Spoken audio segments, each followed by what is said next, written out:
In today's show, we're looking at the Houston Rockets from 22-23 season. We're looking ahead to the off-season, what they've got available for them in free agency, and a recap on a bunch of players and what we can look for them for the future. Michael Bolton.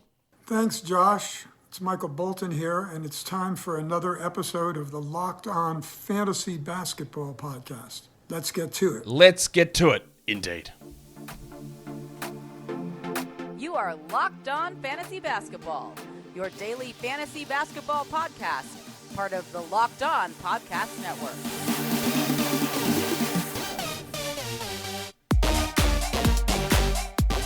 Hello and welcome to the Locked On Fantasy Basketball Podcast, brought to you by Basketball Monster. My name is Josh Lloyd and I am the lead fantasy analyst at basketballmonster.com. And you can find me on Twitter, as always, at redrock_bball, on TikTok at redrock_bball, and on Instagram at Locked On Fantasy Basketball. Download the Game Time app, create an account, and use the code LOCKEDONNBA for $20 off your first purchase. Last minute tickets, lowest price guaranteed. Thank you also for making Locked On Fantasy Basketball your first listen every day. We are free and available on all platforms. So, we're going to do the Houston Rockets season review. We might as well get into it because there's a lot to talk about, Warnie. Let's get it on, Gilly. All right, the Rockets, again, were one of the worst teams in the NBA. They weren't the worst. That was the Pistons. Obviously, we did their review 2 days ago. The Rockets finished the year 22-60, basically the same net rating as the Pistons, slightly lower, not negative 8.6. They were 29th in the NBA in that metric. They had the 27th best offense, the 29th defense. Always amazing to see who had a worse defense than the Rockets. Well, there was someone. We'll get to them. And their best lineup, unlike the Pistons' best lineup was a weird one. This one does consist of the guys that they started the majority of the season. Well, not the majority. The ones that when we saw the Rockets start to improve down the end of the year, this was the lineup they went with every game, basically. Kevin Porter, Jalen Green, KJ Martin, Jabari Smith, and the delicate dancer, Alperen Sengun. It's a delicate dance in just 17 steps. That was their best lineup, using the cleaning the glass numbers and the cleaning the glass minutes filter. Cool. Like, that's the one they use most of the time. That was their starting lineup. That's, decent. That's decent enough. Now, I was going to say that's good coaching, but we saw plenty of bad coaching from Stephen Silas this season, and he's gone. It's very hard for me to, what are they going to do in coaching? Who's going to decide? I don't know. Once they make a decision in hiring a coach, then we'll analyze that and see what we can make out of it. But I would say it's very hard to be worse than what Stephen Silas did for this team. We can remember, let's start Bruno Fernando. Let's not play Tari Eason at all. Really, or you play him as 10 minutes a game or 15 minutes a game. Guys who were legitimately impactful players, and the fact that we're going to talk about some of these other guys, some of the stuff that was lacking from this team, like he was a bad coach.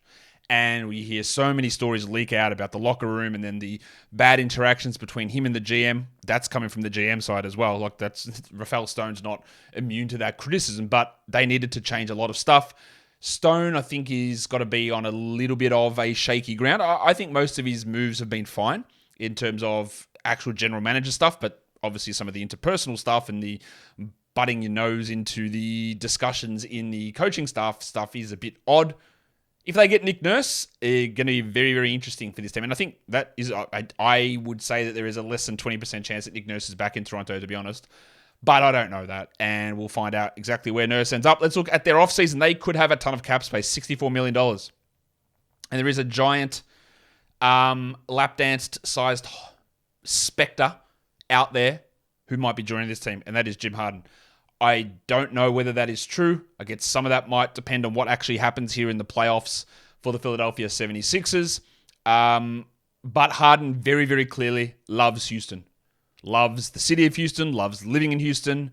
He may or may not enjoy the memory-based entertainment sector. Not my problem. If he does, good on him. But he loves Houston. He's clearly downgrading towards the end of his career.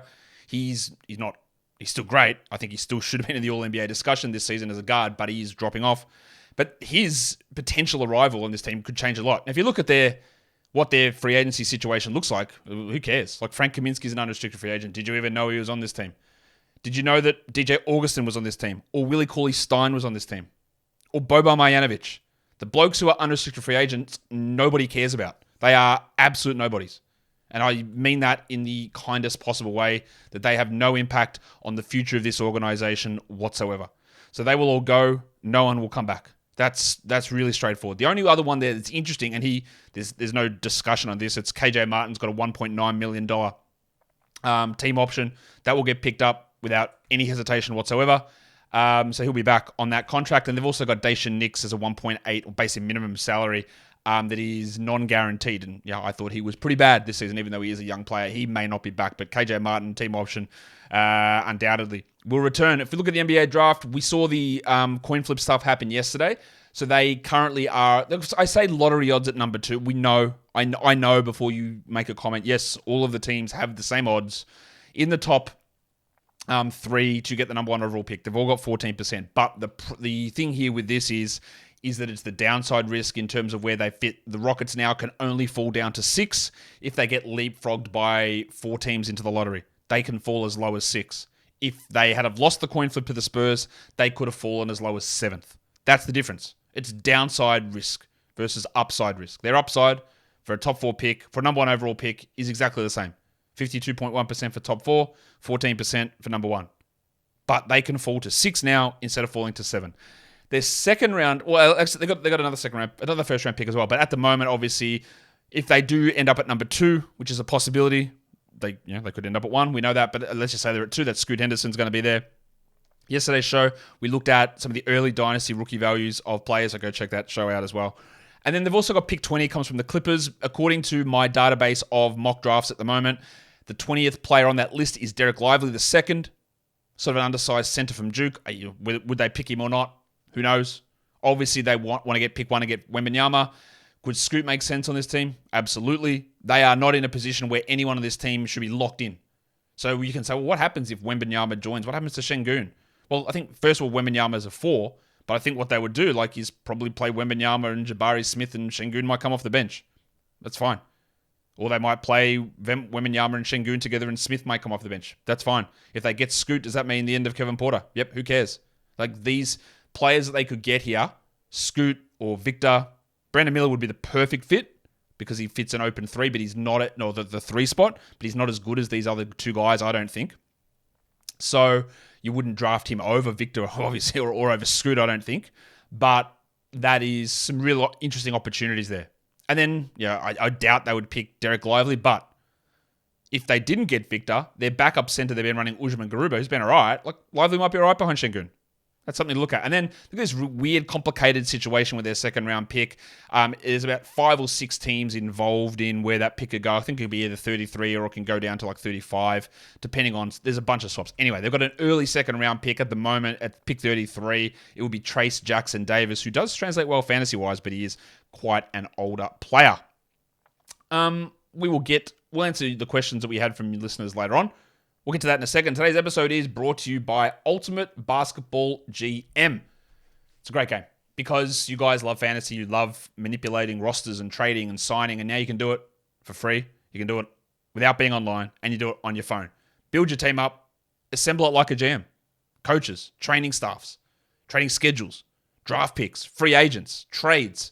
You do it all, and you build your team up to be the best team you can and win that title. Navigate your franchise through free agency, dealing with challenging personalities, players, or coaches, and try to get yourself the best team. I know you're going to love it. It's a realistic and challenging game world. Ultimate Pro Basketball GM is completely free, playable offline, on the go, when you want, where you want, wherever you want, however you want. You know what I mean?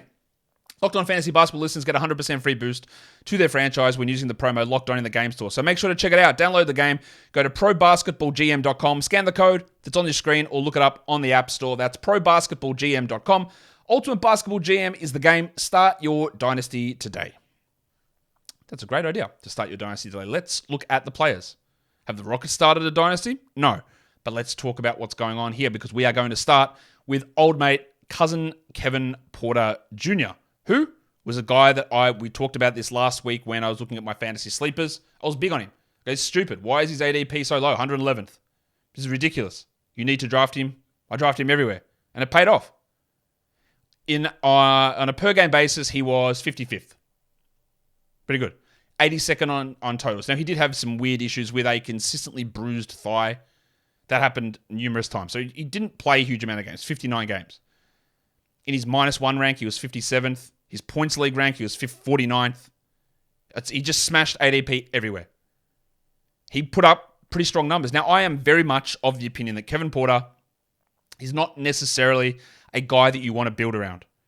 I don't think that he's a guy that is long-term as a starting point guard on this team or in the future. I don't think any of that necessarily. But when I was doing the research to prepare for this show, I looked at a lot of his advanced numbers. A lot of his numbers went, oh, they're actually pretty good. So maybe he is interesting as a longer-term player. Maybe I'm wrong on that. I don't know. He's 23 years of age, 59 games, 34 minutes, 24 usage. That's not blowing it out with 28, 29 usage. 24 usage is okay. He averaged 19 points, 2.5 threes, 5 rebounds, almost 6 assists, and 1.4 steals. That's a really, really strong fantasy contribution. It's really strong. What let him down? Well, yeah, you'd hope that the 44% shooting could push to 46. He was at 37% from 3. He was 78% from the line, like a 2-3% increment there. That would push him to be a 20-point player. His usage isn't sky high, and it probably isn't ever going to be next to Jalen Green. But overall, that's really strong. And he is still only 23. I still don't fully believe in him, though. Despite all of this and all of the advanced numbers, EPM, 77th percentile, plus 0.6. 80th percentile in estimated wins, 4.9. That's a huge number. Darko, plus 0.6, 107. 107th in the league. LeBron was the only one that was really down on him as an advanced metric, negative 0.69. And people go, hey, what do all these numbers mean? Just go and look them up, right? Like, it's very hard for me to explain everything in complete depth in one of these shows. EPM, you go from the site Dunks and Threes. Darko, from Darko is the name of the site. Just look at Darko Basketball Metric. And LeBron is from Basketball Index. And I'll explain their methodology, how to get there. They're all basically per 100 possession impact numbers. So when you see 0.6, it's like Kevin Porter produces 0.6 points, 100 possessions. As an individual player, as an impact. Yeah, 0.6 in Darko is the same thing. LeBron gives him like a negative, but plus 0.49 estimated wins is he adds 5 wins a season for a team. The thing that I'm very interested in is look at that graph for his Darko numbers, which Darko is the only one of these advanced metrics which is forward projecting. So it takes the numbers and says, what have you done? But also, how do we translate this? And as the seasons have gone on, from like midway last year, Kevin Porter's production keeps going up and up and up and up. Continuing to push into being a positive player. Negative for so long, and then a big, big continual push up, which again is predicting some push up moving forward and some positive production from him moving forward, which I thought was really interesting. Not a huge amount to look from his fantasy points graph here. You can see the big gap where he missed games in the middle, but he was just fairly strong, and a lot of his production, not all of it, but a lot of his production was tied to minutes. You can see that bit before the injury where there's some pretty big games in low minutes. Overall, I think it was a pretty strong season from Kevin Porter, and we look at his EPM graph, like solid stuff here, got injured, and then continued to improve as the season went on. Again, I don't really think that you can ask a huge amount more from what he did, given the circumstances. Yes, they don't run plays that well, but I don't think it could be argued that he was significantly better this season, I think, than Jalen Green. That's this season. Whether that holds in the future, I don't know. Or he's significantly better than, say, Jabari Smith this season. Whether he was better than the next guy we're going to talk about, I'm not sure. But there is a pretty interesting correlation between these next two guys. And I've already played his sound drop, so I'm not going to do it again.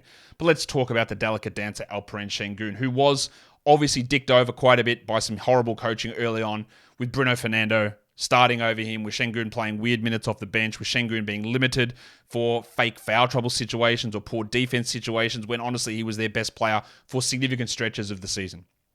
Towards the end of the year, we saw some big pickups in the production, the minutes of Sengun.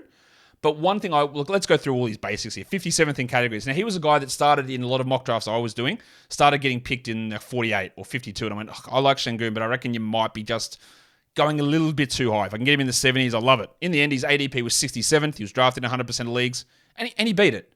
He beat it in basically all formats. Look at his -1 rank for totals, 40th. Category rank totals, 38th. 57th per game, 62nd per game in -1, 60th in points, 41st in points total. Beat it. Right, really strong. Could have been better as well. But I am worried. Because again, if they do get Victor, do they play Victor and Smith together as the starters? Where does Sengun fit? It's a really tough thing to work out. Now, he's super young. He's not even 21. He's 20 and a half. He played 75 games, 29 minutes, 21 usage. Minutes can very easily jump. Usage could jump as well. He averaged 15 points, 0.3 triples, 9 rebounds, 4 assists, 0.9 steals, 0.9 blocks, shot 55, 33, 72. He'd started off the season shooting horribly from 3 as well, so that improved. The free throws are iffy. The overall efficiency is strong. He obviously turns the ball over quite a bit as well. That will improve, but he's also an interesting player in terms of the way he's able to thrive as a guy with the ball in his hands. And that's what I wanted to get to. You can look at his Darko. Look at his EPM stuff here. Plus 0.8, 78th percentile. Huge. Estimated wins, 82nd percentile. 5.5 wins. More impactful than Kevin Porter. Darko didn't love him though. Negative 0.7, which I thought was interesting. That's 239th. But LeBron did like him. Compared to starters, he was in the 67th percentile, 1.47. But if you look at that graph, you'll see there's a big spike in the middle of the season. Huge spike in his Darko numbers. And overall, his trend line stayed pretty similar. But that spike was when Kevin Porter was out. And when Kevin Porter was out, they basically played Sengun like Jokic. And they said, you're our point guard. Run everything. His assist was averaging like 6-7 a game. And he was dominating, I thought. I thought he was unbelievable in that stretch. But then when Kevin Porter came back, as you can see towards the end of that graph, sort of faded away. And that's where we run into the problem with Sengun. Is for him to be his optimized self, I feel like he needs to be a point guard. Or a complete offensive initiator. Because he thrived. Advanced stats, loved him. Fantasy production, loved him. We'll go and have a look at his fantasy points graphs. Look at these big spikes here when Porter was out. And then it dropped back off. He got more usage. He got more distribution. He was great. Advanced numbers, fantasy numbers, all jumped in that point of the season. And that's where the concern is. If Victor comes, if Scoot comes, if Porter's there, does the strength of Sengun, and we have a fair idea that they don't value him as a key piece, how is it going to get realized? That's the tough part. Again, look at this graph. Look at his EPM. Just rising, rising, rising. Peaks in the middle of the season when Porter's out. Porter comes back, it drops way off. And it did start to spike again at the end of the season, where they started to figure out a little bit of chemistry, which was encouraging. But there's some of my worries with Sengun. I definitely have some worries about how they view him and how he can be successful moving forward. Because again, they're going to add another piece. Are they going to move on from Porter? Is it Scoot that's there? How does Scoot work in terms of ball handling and ball hogging the way that Green and Porter do? If Victor's not going to be that sort of guy, but he's going to be a usage player, and then he takes sort of positional minutes away at times as well. So there are some concerns that I have with Sengun. So if we're talking dynasty, he's super young. There is plenty of value here. We can see the way that some of the values are able to peak for him. He is super young, but I get the feeling that there's almost no scenario where this team gets a top 3 pick, and they're probably going to get one of those, where there's not a situation where Sengun struggles a bit early on. And it might be a case where they still figure things out all of next season. Sengun's numbers either plateau or decrease a little bit, and then a little bit of a buy low window might open up for Dynasty. That's sort of, I don't know that yet. But he could obviously, year 3, age 21, he could just blow the bloody doors off. He could go crazy, right? He could. But I think there's a lot of things that would need to happen for that to be the case. Guys, games are on. You want to get tickets? Well, I've got an easy, no hassle way for you to buy tickets to your favorite events. It shouldn't be stressful. It should be easy. And that is exactly what Game Time brings. Flash deals, last minute tickets, easy to find and buy tickets for every kind of event in your area. You can go on there, check out images of what the view is like from that seat. The low price guarantee is there. You've got event cancellation protection as well. Job loss protection. Forget planning months in advance. Game Time has deals on tickets right up to the day of the event. Get exclusive flash deals for tickets in football, basketball, baseball, concerts, comedy, theater, whatever. The Game Time guarantee means you'll always get the best price. If you find tickets in the same section or row for less, Game Time will credit you 110% of the difference. Get images of your seat before you buy your tickets in a matter of seconds, and they're sent directly to your phone, so you don't have to dig through your emails. Download the Game Time app, create an account, use the code LOCKEDONNBA for $20 off your first purchase. Terms apply. Again, create an account and redeem the code LOCKEDONNBA for $20 off. Download Game Time today. Last minute tickets, lowest price guaranteed. All right. Obi, do you want to come up? He's down here on the floor. Don't know if he does. We'll see. Anyway, let's look at the Filipino legend here, Jalen Green, because it was a very disappointing season, and I was Very interesting what Green did the second half of his rookie season, and I thought we'd carry some of that over, and we didn't really. 142nd in category leagues, even if you take away worst category, which is what the minus one rank gives you, he jumps to 121st. Now, on totals, great. 74th totals, -1, which I think -1 is a better representation of overall category league value. And I'm not a big fan of totals as a thing, but 74th, pretty good. 106th in just category league totals, fine. Points leagues, 70th overall, 47th in totals. So why the big discrepancy between categories and Yahoo points? Well, Yahoo points is so heavily influenced by what you do scoring-wise. And if you have bad efficiency, lack defensive stats, it doesn't matter. And that's why when you look at that, you go, oh, he was actually great as a pick if you drafted him ADP 68. He finished 70th. What more could you want? And that's in points leagues. But the fact that he hurt you so much in category leagues, in multiple areas, which again is not, the -1 shows you get a boost, but you'd probably have to do a -3 or a -4 for him to live up to ADP. It was pretty disappointing. He's only 21. It's not the greatest ecosystem for him to succeed, for sure, but he's also a part of that ecosystem. 76 games, 34 minutes, 28 usage. He averaged 22 points with 2.5 threes. That's a fantastic start to a good fantasy line. But then it goes off the rails. 3.7 rebounds, 3.7 assists, 0.8 steals, 0.2 blocks. That Ryan Anderson level of defensive stats, it hurts. You would hope that he's able to push into a Donovan Mitchell level of assist numbers, 4.5, 5. And you would just hope we get, 22 is strong. But if this is your game, you need to be Bradley Beal.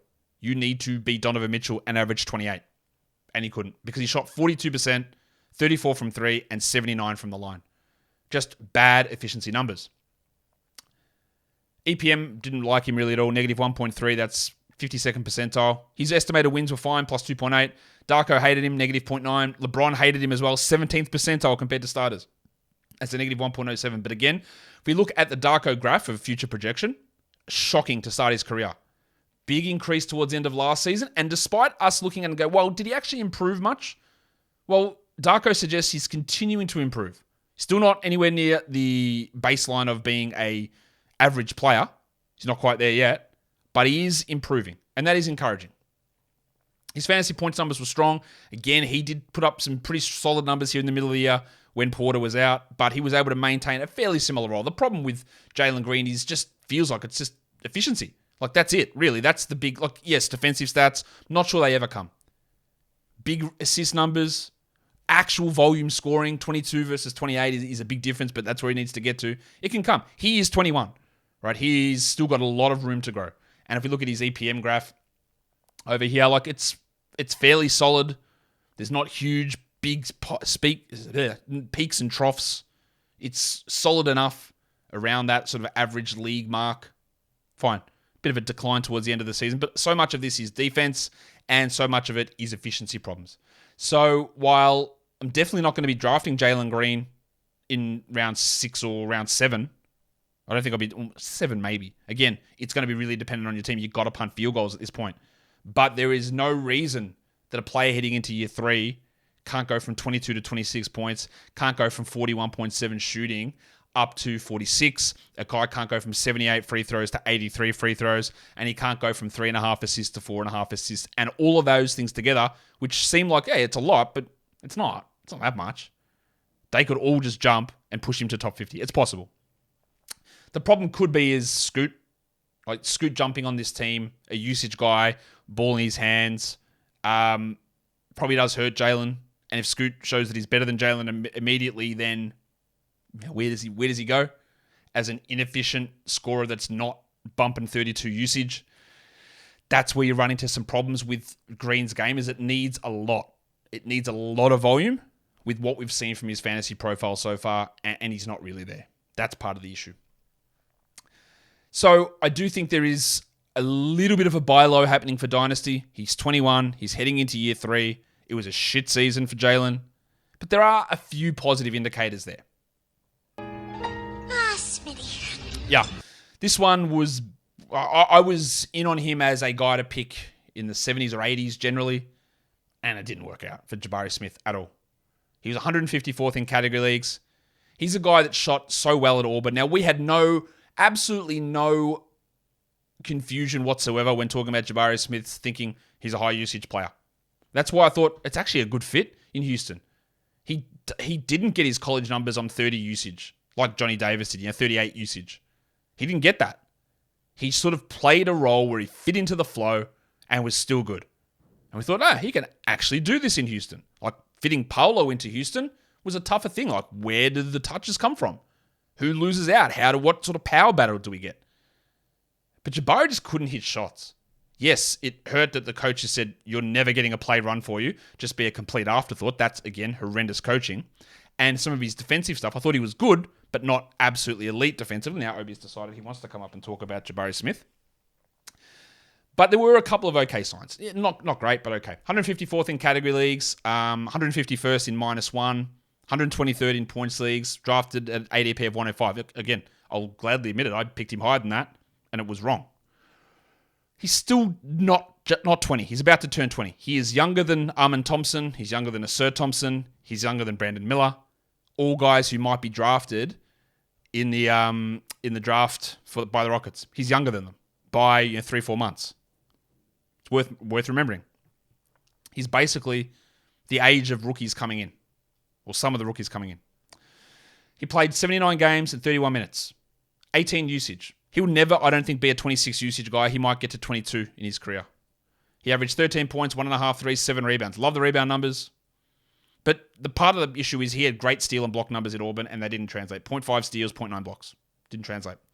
41% shooting, 31 from 3, 79 from the line.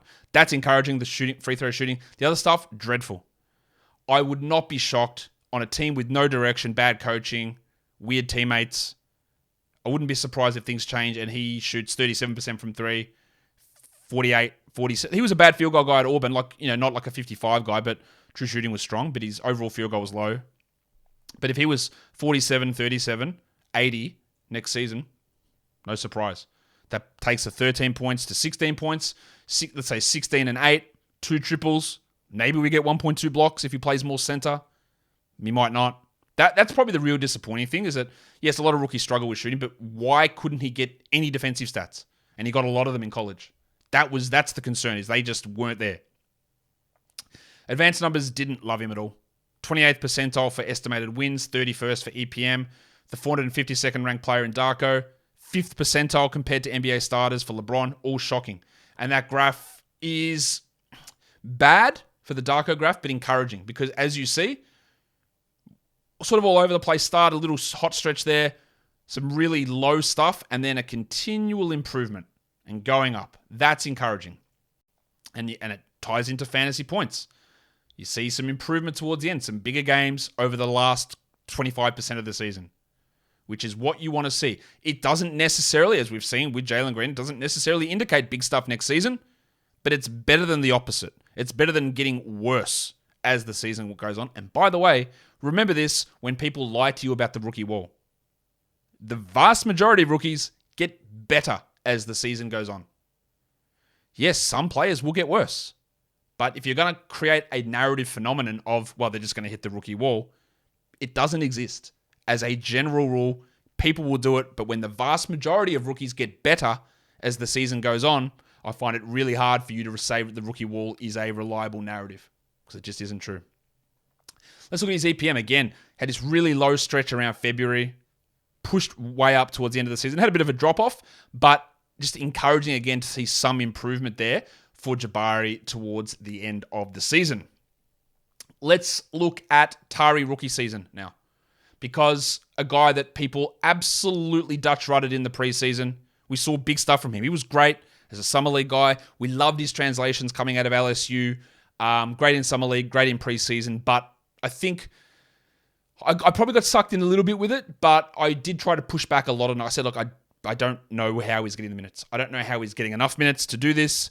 I know that he's good. I'm seeing what he's doing, but yeah, you get a lot of reactionary takes like, well, he's so good. How can they keep him off the court? Well, easily. We saw it. They kept him off the court. But I ended up getting to a stage where I was like, okay, at 120, I'll pick him. 110, no problem. I'll try it out. But the difference between that and someone reaching at 100 or going at 90 is that when I see something happening in the regular season, I go, I'll see you later. Like, it's not happening. So much needs to change for us to get this to work. And it didn't. 164th in category leagues. Good volume. 114th in totals. 172nd in points league, so better in categories and points. He was drafted at 839 and only 39% drafted. So most casual leagues didn't draft him, which is interesting. He is 21 and a half. Older. Much older. 1.5 years older than Jabari Smith. About the same age, or a little bit older than Jalen Green. 82 games, 22 minutes, 19 usage, 9 points, 0.7 threes. How did he get fantasy value? 6 rebounds, 1.1 assists, 1.2 steals, 0.6 blocks. The assists, not really. Rebounds, steals, some blocks. He shot 45, 34, 75. Totally okay numbers for a guy playing 22 minutes a night. But he was held in leagues far too long all season. We saw that they refused to play him at a small forward until the last portion of the season. He was Jabari Smith's backup all year, basically. And that just doesn't translate. People just needed to move on immediately. They can try it, you can see what they do, but as soon as they were like, we're not playing this guy in any sort of size of a role, move on. We hoped that and part of my thing again for him, so many people were excited about Eric Gordon's getting traded at the trade deadline. And I was like, doesn't matter. He's not playing any minutes at Eric Gordon's position. Has not at all. And basically they just played KJ Martin there. What did improve Easton's fortunes was Jayshawn Tate's ankle problem. And then they were forced to play him at the 3. I think he's got some value at the 3, but they clearly didn't really view that. His advanced numbers were okay. They were pretty good for a rookie. Completely 0.0 for EPM, which is 71st percentile. Estimated wins, 73rd percentile, 3.5. That's great for a rookie. Darko, negative 0.5. LeBron, positive 0.6, 55th percentile compared to starters. That's all awesome for a starter. And you see as the season goes on, he started out quite poorly for Darko, but a lot of rookies do have really poor baseline projections, and they kept going up and up and up. I think that he is a starting caliber player in the future. But is it on this team? If they get Victor, it's even worse for him because you've got Smith, Sengun, and Wembanyama all ahead of him. And again, I'm not sure they trust him to play the 3. Maybe they do, and they probably should. But also, is he a good enough shooter to play out there? He's a good enough defender. But that shooting is the concern. He shot 34%, not bad, but it's very, very low volume. And he just doesn't get respected out there. He's not really a good fantasy points producer.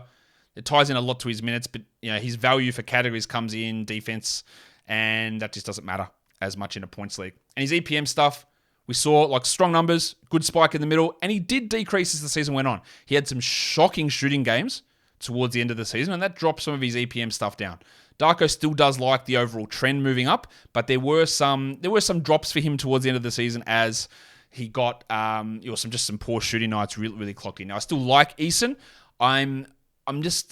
This team's getting a little bit cloggy with players in that position, and while I disagree with the lack of playing him at times this season, I do tend to agree that he's much better as a 4 than as a 3. And when Jabari's there, and you could make an argument that Tari Eason was much better than Jabari Smith this season. Not a hard argument to make. Really easy. Is he a better prospect? No. Could he be better than him next season? Maybe. It's up in the air. I'm not ready to rule that either way.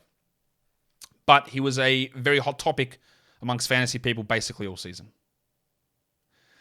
Let's go to KJ Martin, who played a pretty strong role most of the season when Jayshawn Tate was out. Then Eric Gordon went, and he was a must-roster player end of the season. 174th only in category leagues. 122nd on totals because he played every game. Points leagues, 163rd. Wasn't drafted anywhere. He's only 22. He's only 22 for a guy that's been around for a while. 28 minutes a game, 16 usage, very low usage. He averaged 13 points, 0.8 threes, 5.5 rebounds, 1.5 assists, 0.5 steals, 0.4 blocks. Pretty low defensive numbers. But part of his appeal was insane finishing, 57% shooting. 32 from the field and bad free throws. So while he did improve, he did put up some strong numbers. I'm a little worried about, again, where his future lies. The advanced stuff is not particularly strong. His EPM's okay, negative 1.2. Darko hates him. LeBron hates him. 15th percentile compared to starters. Estimated wins plus 2.7. But Darko, again, which tries to project stuff going forward, there's some okay numbers there, but the trend of him moving forward is not particularly good. And that is a worrying sign for a 22-year-old who was put into the best position he's been in his career.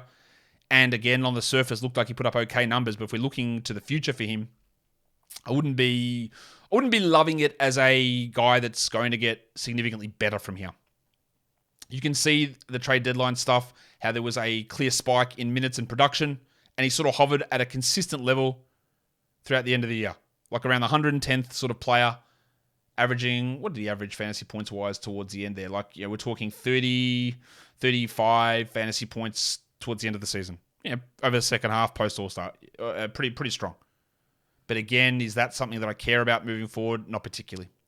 I think that this is a very clear position to be upgraded from. Whether that is Eason taking over, whether that is Brandon Miller coming in, whether that is playing Amen Thompson, who is a point guard but also a small forward-sized body, with Jalen Green playing up a little bit. I don't know. All their guys are, like, Porter's a bigger point guard. Thompson would be a bigger point guard. Scoot's the only one who's not. But yeah, either Thompson there, Brandon Miller in that spot as well. So they've got a pick 6 is Jarris Walker. Could he play the 3 at all? Maybe he's a better option than KJ Martin as well. So I think things are pretty precarious for KJ. Nothing really to see, I think, from that EPM graph. Let's go to the wild thing, Jae'Sean Tate. Even the wild thing's gone well. I can't do much about that. His season was pretty ruined by ankle problems, but I'm not going to sit here and take a huge victory lap, but I had no interest in drafting this bloke whatsoever. 142nd in ADP. He was drafted in 28% of leagues. He finished 246, and I was on record saying that I didn't like the contract they gave him. I don't think he's an NBA starter at all. He wasn't even a starter on a bad team. The shooting is a real problem. He shot 28% from 3, 73 from the line. He averaged 9 points, 4 rebounds, almost 3 assists.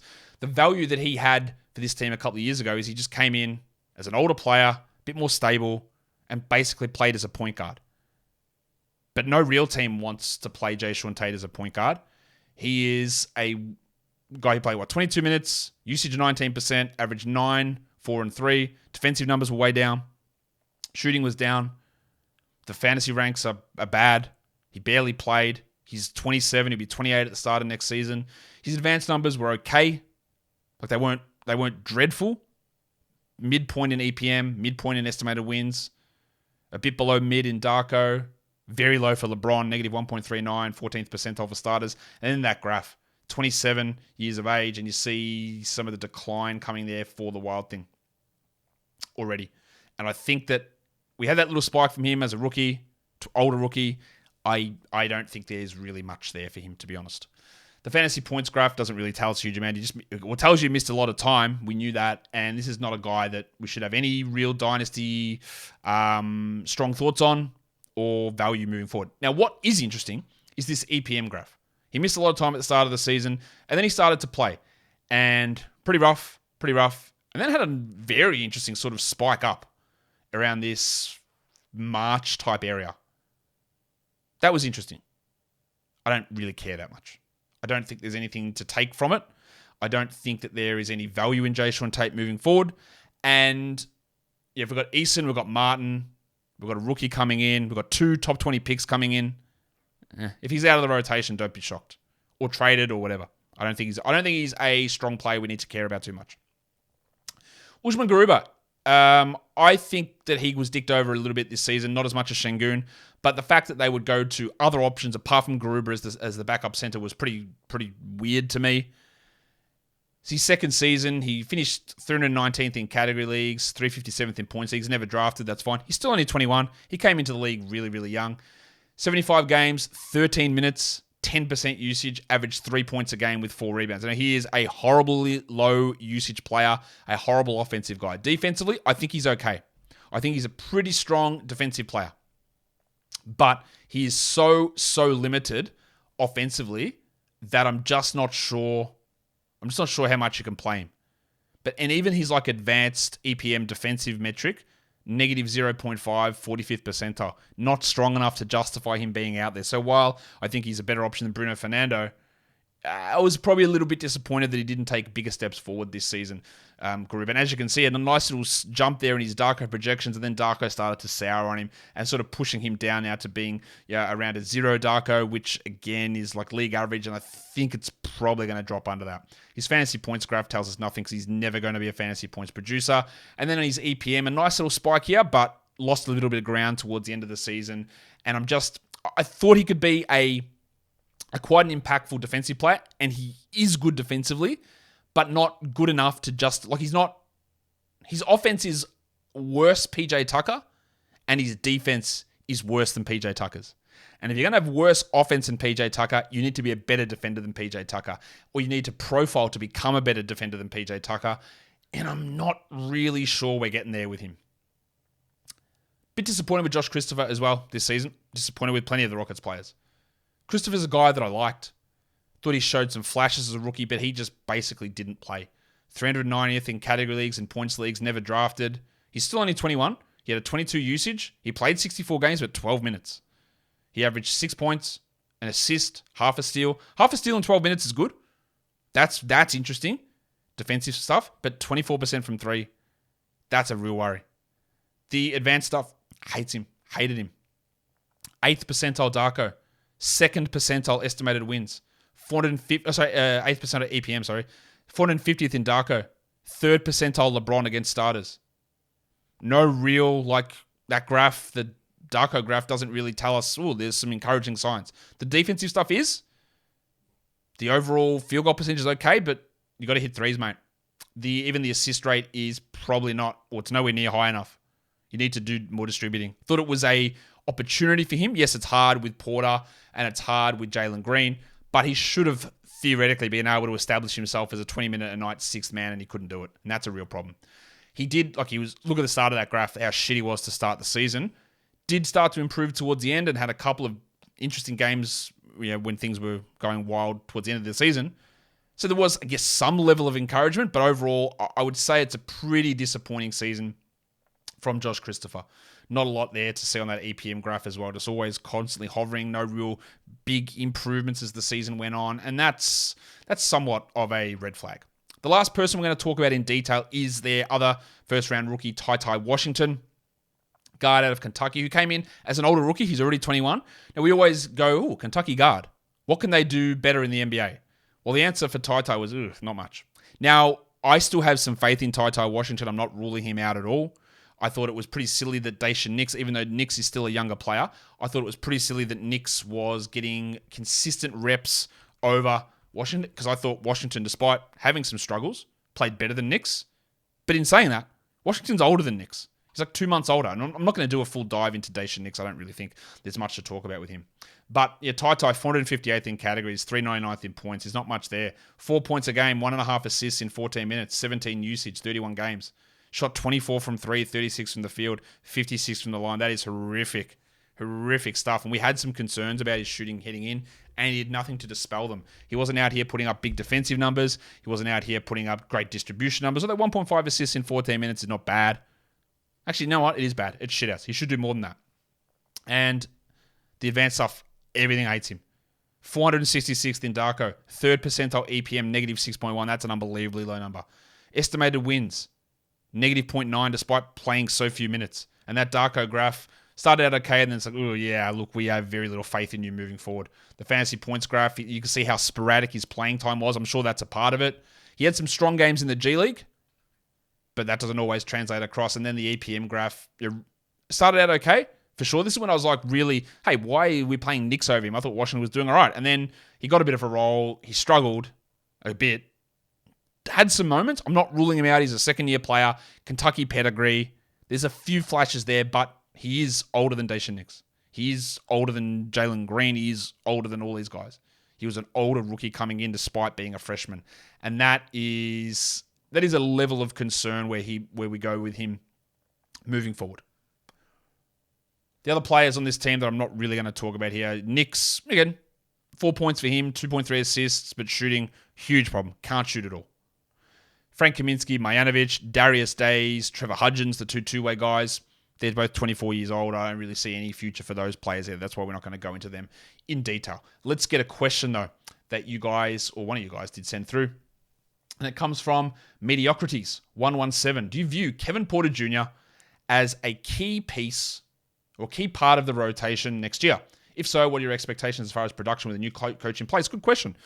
Is he a key part of the rotation? Yes. He's a key part of the rotation. But what does that mean? Is he in their top 7 players? Undoubtedly, yes. So much of this is going to depend, though. Does James Harden come or does Scoot get drafted? So there are two very, very possible scenarios here that would have Porter in real trouble as a starting caliber player. As I said, I went into this exercise going, well, I'm pretty down on Porter. He put up some numbers, but is he actually a good player? And then all his advanced numbers were like, oh, he's actually profiled as the best player on this team, equal with Sengun, which is a surprise to me. So and his trajectory was moving upwards, which was very, very interesting. But if you do get Scoot, if you do get Harden, you can't justify, I don't think, playing Porter over them. Even like, I think they'd play him over Armin Thompson, even though I think Thompson is obviously way more athletic, better defensive profile. I think he'd still play Porter over him. But despite some of my positives earlier on, talking about Kevin Porter, about sort of reframing the narrative of my thoughts on him based on some of those advanced numbers and his overall production, I'm still not sure that when we get back to this in 3 years' time, that he is a starting player. I don't think he is. Like, way more faith in Jalen Green being that. Actually, more faith in Sengun being that. More faith in Jabari Smith continuing to be that. Less faith in Kevin Porter. Positive signs, for sure. But there are just too many noises, too many things that can happen here that are going to push him, I think, into a lower role. We'll get more of an idea about what the hell to make of Kevin Porter once we see free agency and the draft is done by then, and figure out where he fits in that role. But there are quite a few negative indicators just from a personnel, how is this team viewing him perspective. Is there another team where he would easily slot in as the starter? Yeah, like the Spurs, sure. But many others? I'm not sure. Not the Heat over Kyle Lowry, Gabe Vincent? Yeah, absolutely. So I wouldn't rule it out. I think his likelihood of being a starter on the Rockets is low as we move forward, but yeah, some encouraging signs for him for sure. But I think there's a decent chance that next season some of Porter's numbers drop off. And that will do it for me today. Don't forget to follow this podcast, Apple Podcasts, Google Podcasts, Stitcher, Spotify, and on the Odyssey app. We're going to do the Spurs tomorrow. And we're going to do another, I don't know who else we're doing. What's the other one? The Hornets. Yeah, the Hornets is the other one for this week. So Spurs and Hornets coming this week as well, guys. Follow this podcast, Apple Podcasts, Google Podcasts, Stitcher, Spotify, and Odyssey. I don't know if I said that already. If you're on YouTube, thumb it up and leave your comments down below. Guys, we are done here. Thank you so much for listening, everyone. See ya.